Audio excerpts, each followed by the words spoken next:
Genzi yashobora ngo mutabani akabura izuba ryo kabiri konka abakoragana go baragaruka kuriraga kumukwataho ngo kugira ngo bakamwita bamunago mudamu ya mezi ogu yashaba bituru kwataho bona ukorekera kubasika ukorebeka ngo bwinazo nko bu baburwanisa bo kuba abana babantu baza kwaho genze gukora ubusiba ubujya simulabi ngamba uba yafunye umusabaze nakola ki yamukezeza nnyo matulutu onoko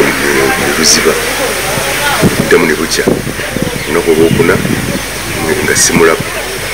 kulwokutaano mwami Kayiwa nakubira ki essimu nagamba Brian yalwala nga tumulaba ku stage nange nimbaddamu Brian nga yajja okukola maze ennaku bbiri nga sikyamulaba nange muddo obwo nange nensitukirawo njija ku stage ninoonya Kayiwa nga bali mu lukiiko ne RDC mukuma paka weyaviirayo tubigayagayamu olunaku olw'omukaaga mutandika okunoonya paka olwamuzuulidde ekkulu olunaku lw'emmande kyensaba bannange gavumenti eteremu amaanyi obakutte owa piki sibamuta Leo Kayiwa uri mukuru wa boda boda mtown council ya Ssembabule yashobora kumugenzi wabo yabuzere kandi nagira ngo izo bari anyuma abazi ushanke 11 zo mu mwabazi bamuterere se mu bari kumushobora kuwa mara Brian yanagirwa mudamu yo mugandi kwetobora munakolo olokusatu wa member ni tubuza yekuni katanalabika yakira nyo stage tugamba alabika yafunye omulimu gwe wala tannako mawo nakolo okunera etubuuza nga titumulaba kati ku lwokutaano nenkubira abafamire ye nembabuuza Brian ali ewaka nabo ne bagamba tibamulabayo nembaga mugezeko okubuuza ab'eŋŋanda mulabe oba gyali olwokuba essimu taata we naŋŋamba nti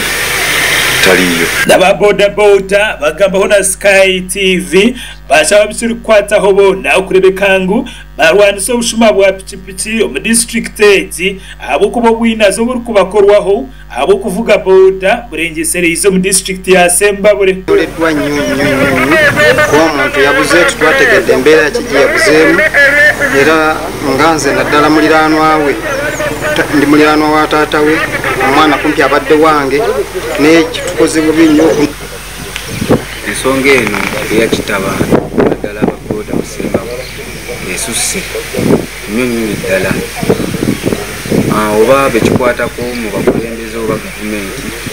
tubadde tusaba batuyambe kubanga abantu bafudde nnyo omuntu eyafa olunaku James Kagwa chairperson w'entebe y'okubanza abokyalo kya Kashonji yahigabye byokwerinda okukolekera kubasika kyona okurebeka ngo bayongera amateeka ombavugi ba boda boda kyekikangabwa ekiri ku kyalo kyange kuno tuli mu nnaku nyingi okujjako nsaba ab'ebyokwerinda bongeremu amaanyi okunyweza amateeka naddala nnyo aga boda boda omulingo ng'oguma Faizo Serwaji uri omwezi wa RDC wa district ya Ssembabule yahereza ba boda boda obwenze okuguma berinda abantu bari kuvuga abokuba bo bari kubeita omulingo ng'oguma yashobora kuretera abantu abari kukoma amishango nkeje barekurwa no kugira ngo abatariho obujulizi buri kumara uburi kubakwata kati n'olwensonga eyo mutandika okwekengera abaki abantu nefe nga ebyokwerinda tugenda kwongeramu amaanyi okulawuna naye tetusobola kulawuna ku buli muntu buli gwe batwala tumutunulire tumubuuze oyo gwe batwaloza si mubbi oyo gwe batwaloza si mubbi ebyo tetukisobola naye kino ekyokulawuna bano abantu abatambula obudde obususse obw'ekiro ne batatwalibwa mu kooti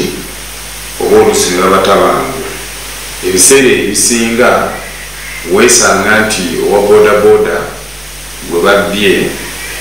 tasobodde kuba kati naddala ng'ogwo omusango gw'okutta omuntu gataliiwo era ne badde oba olusawo obujulizi omutsigazi ofiire niwamara Brian w'emyaka 22 abaina akorro bwa bodaboda omutawuni kanso ya Ssembabule konka aberere enzarwa y'ekyalo kya Kasongi mu district n'emwe aizoba lya Sande bagenzi be bakwatanise n'aba family bakasiba hamuhigo gukuronda ombere gwe konka yababura ikigamba kuba yabuzira izoba lya y'urwa kabiri Sande hoire makuraga gashakwa no wa kintu aba Sky TV again shong